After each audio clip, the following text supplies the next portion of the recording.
káàbọ̀ sábàlá ìròyìn lórí ètò wa Agogo Ayo. Èmi ni Olúwaṣèyí Ògúnlẹ́yẹ. Ẹ kọ́kọ́ wò kókó inú ìròyìn fún tòní. TIMAYA ló fún mi ní ìmísí láti máa san ìdá mẹ́wàá. DJini ló sọ bẹ́ẹ̀. Olórin pínyà pẹ̀lú ìyàwó rẹ̀ lẹ́yìn ìgbéyàwó ọlọ́dún méjì.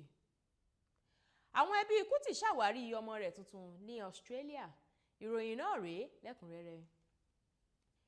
Nínú ìfọ̀rọ̀wérọ̀ kan tó ṣe lẹ́nu lọ́lọ́ yìí, olórí orílẹ̀-èdè Nàìjíríà ní DJini sọ wípé ohun tó dára púpọ̀ ni láti máa san ìdá mẹ́wàá àti wípé bó tilẹ̀ jẹ́ pé ọ̀pọ̀lọpọ̀ àwọn ènìyàn ò lè gba òun gbọ́, TIMAYA ló gba òun níyànjú láti múra sí iṣẹ́ ìsìn òun nílé ìjọsìn.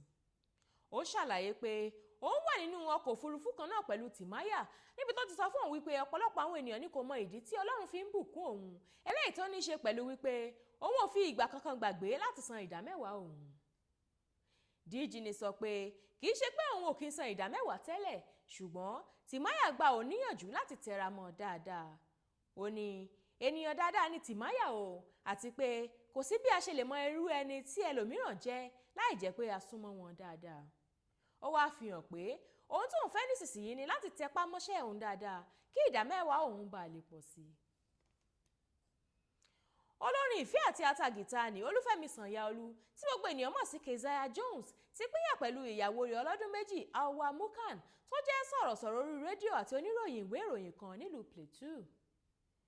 Àwọn tọkọ-tìyàwó náà ṣe ìgbéyàwó nínú oṣù kìíní ọdún 2012, wọ́n sì pínyà nínú oṣù kejìlá ọdún tó kọjá. Àti ẹ gbọ́ wípé SANYAOLU ń gbèlú Paris láàrin ìgbà náà nígbà tí àwọn wá ń gbé ilé wọn tó wà ní Gbàgádà ìpínlẹ̀ Èkó, eléyìí tó sì fà á tí wọn kò fi lè lo ọ̀pọ̀lọpọ̀ àkókò pẹ̀lú ara wọn.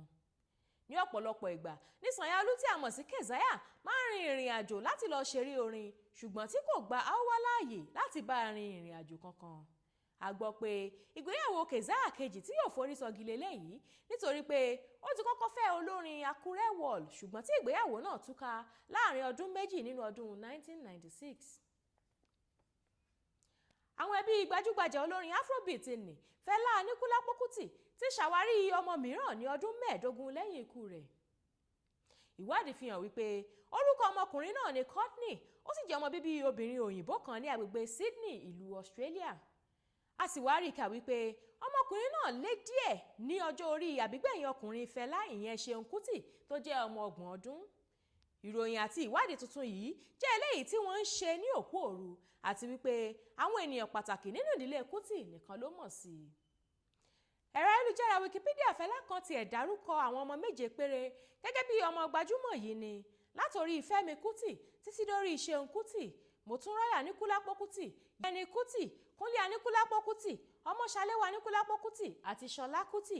Ṣùgbọ́n gbogbo ènìyàn ló mọ̀ wípé àwọn ọmọ Fẹlá ju ìwọ̀nba péréte yìí lọ. Èyí ni òpin ìròyìn fún tòní, ẹ tún gbọ́ kókó inú rẹ̀ lẹ́ẹ̀kan sí i.